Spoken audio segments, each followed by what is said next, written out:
This is also a good time to examine in a little more detail these if-else constructs we've been using. So often in our programming, we want the code to do one set of things if some criterion is true, and another set of things if it isn't. For example, when our database functions, like this one, fail, we want a different thing to happen than when they succeed. We describe this formally as if condition do A, else do B. The value of the condition is true, i.e. has the Boolean value true or has a positive number value, then A is done, otherwise B is done. The best way to get the hang of this is to look carefully at the examples as we go through them and study the ones in your downloadable snippets file. Looking at our current example, you should be able to see that if this condition, which is actually the execution of an SQL statement, if that turns out to be true, then we'll execute what's between the first set of braces, opening brace, closing brace. If it's false, then we'll execute what's between the second set of braces. The first set of braces and the second set of braces are separated by the word else. What we call the condition is in the parenthesis after the if. So it's if, condition in parenthesis, set of braces containing what's executed if the condition is true, else a set of braces containing what's executed if the condition is false. Formatting this is a matter of choice. I prefer the layout in this snippet to make the logic flow quite clear. So I align the if, the close braces, and I put the close brace for the true condition, else open brace for the false condition on the same line. Okay, we already know that we can only execute SQL statements after we've connected to the database. So above the SQL code we've just done, find and paste the snippet project connectdb. This is the standard piece of code that we wrote before.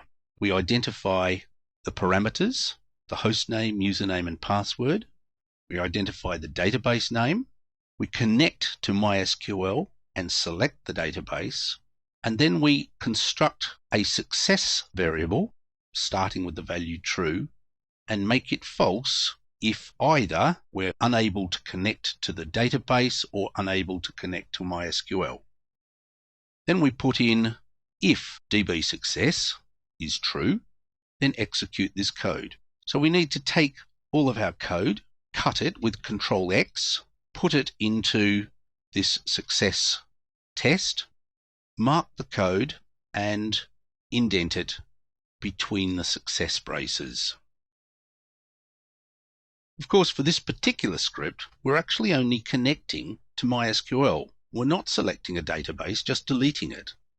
So we can delete the database name and we can delete the database selection. We can also delete the if selected criterion so that it now purely connects to MySQL as root with no password, and the success criterion, DB success, is only made false if DB connected fails. So if the connection is successful, we will now execute our drop database SQL. File, you've probably noticed when it's in blue, in Bluefish, has not been saved. So we'll save it now. In your browser, go to the directory dbwip of localhost. Might be a good idea to now bookmark this directory and shift the bookmark into our PHP training bookmarks. Refresh the page, and now you can see that the size of the file drop db alpha crm has increased a little bit, and clicking on this will open that PHP script and report exactly what we've coded it to report. Drop database alpha crm successful. Exactly the echo statement that we recorded. Now go back to PHP MyAdmin, click on Databases, and verify that the database Alpha CRM has now disappeared from the list of databases. So our dropdb alphacrm.php script has been successful.